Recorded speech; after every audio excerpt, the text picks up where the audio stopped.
Well, Harry W. Patch Jr., Lieutenant, USN, retired. I was taken off the Colorado and put on the USS Spica going to Alaska. I was a direction finder operator. That's what I had been trained for in the Colorado. That's why they sent me to the Spica. And at that time, the Navy was frantically building air stations at Sitka, Kodiak, and Dutch Harbor.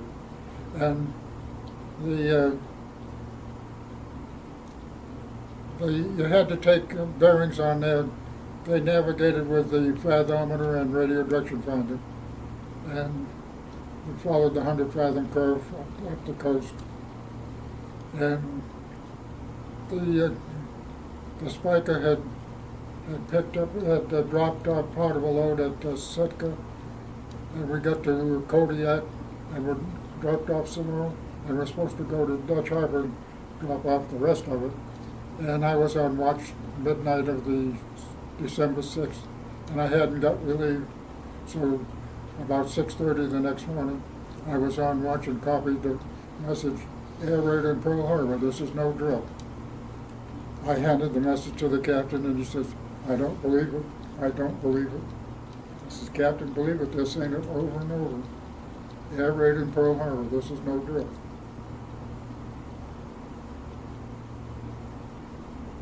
So we went on to Dutch Harbor, offloaded, and went back to Seattle and started doing it all over again. Well, that day, which was Sunday, even though it was Sunday and it should have been a day of rest, they called all hands to quarters, and each division officer told his division what was going on, and told them what they were going to have to do, and to get used to finding the life jackets and gas masks and things like that.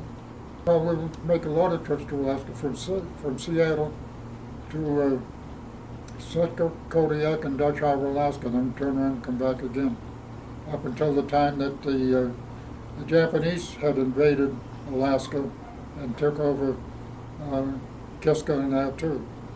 And we had 4 holes, and they fixed us up so we were half an APA and half an AK. So we carried cargo and men. And we were pretty well fixed because the Spica had 5-inch 51 guns fore and aft, which was, we had a destroyer outgunned.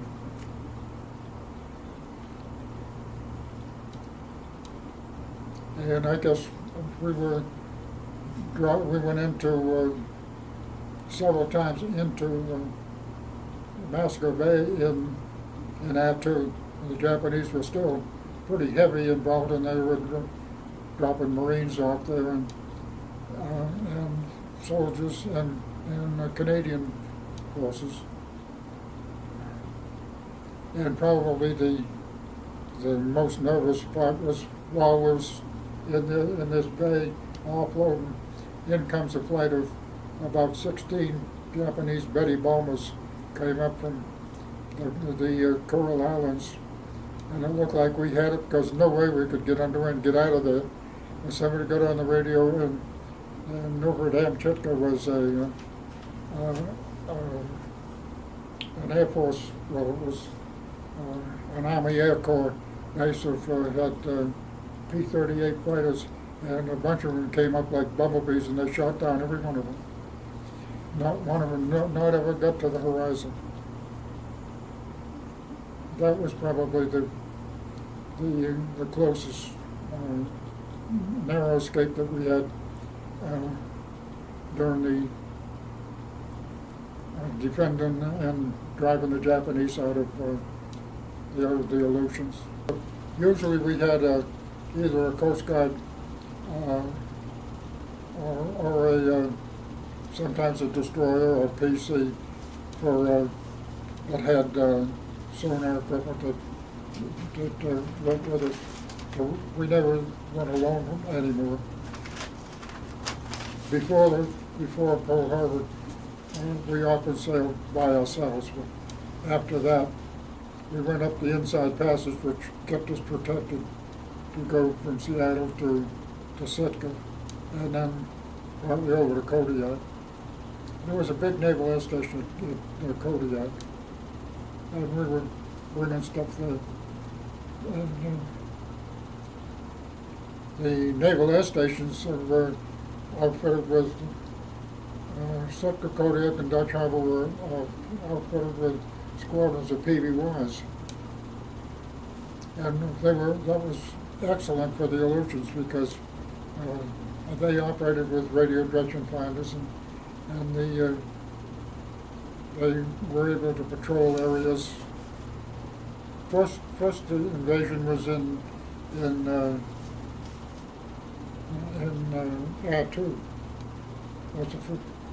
I went ashore in Kiska and to but the Japanese had left there. But I went into the Japanese radio to see what intelligence we could pick up, and I was quite surprised to find out the Japanese were using Arabic numerals on their logs and so forth, because we always thought that everything would be in Japanese.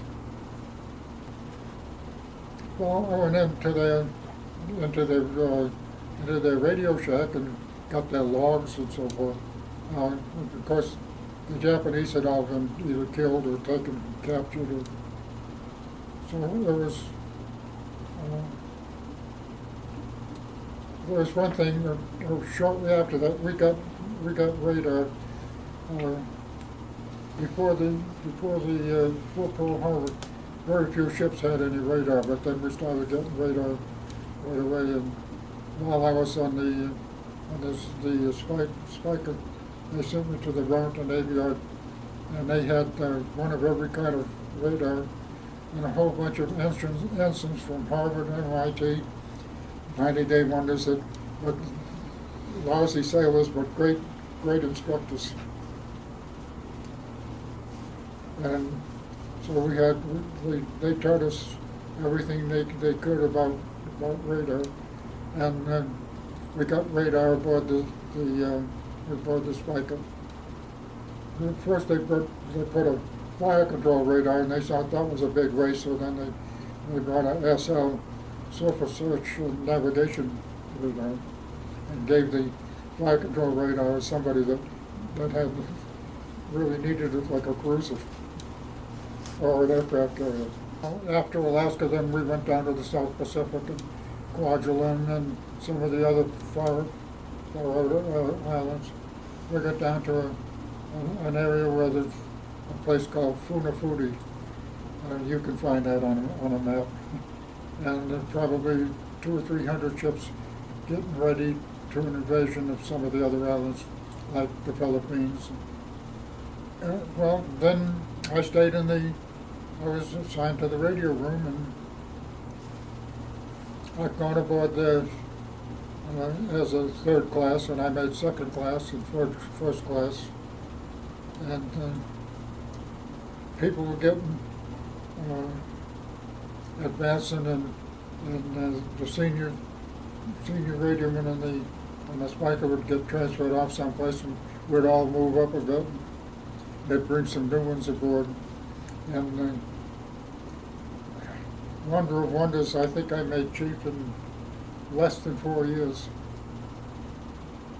Where before the war it was common for 18 and 20 years to make chief. We got pulled away in 1944, in September 44.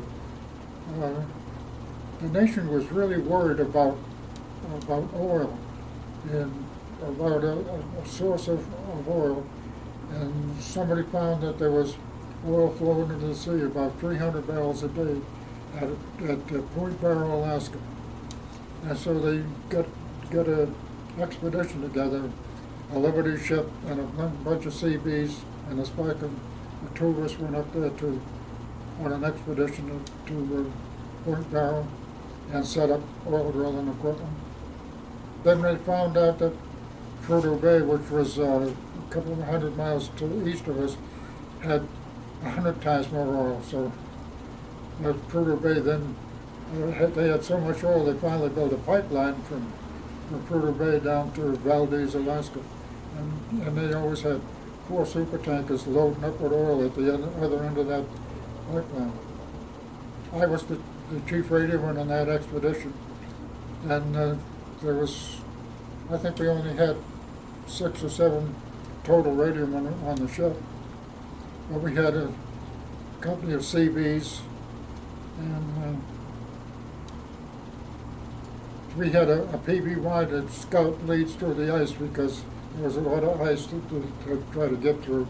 And so we had this seaplane that would find us a lead through the ice, and we'd talk to them on the radio. And at night they'd come and land in the ocean beside us, and the crew would come aboard for meals and so forth.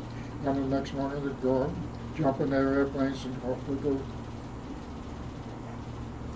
And I think I have a copy of what they called the Kula Expedition, C-U-L-A. It was in September of 1944. Well, in February of 45, I got orders to advanced radio school, and so I went back to Dearborn, Michigan. There was a radio school, and radio and electronics and radar and all of that. I sat up there, and I was there until they had VE Day in Europe, and anybody that was not in the top 10% of the class, they shipped them off to the Pacific. And I got out to the Pacific and was at San Francisco at the communication station there when the Japanese, they dropped the bomb on Hiroshima. So that was the end of the war.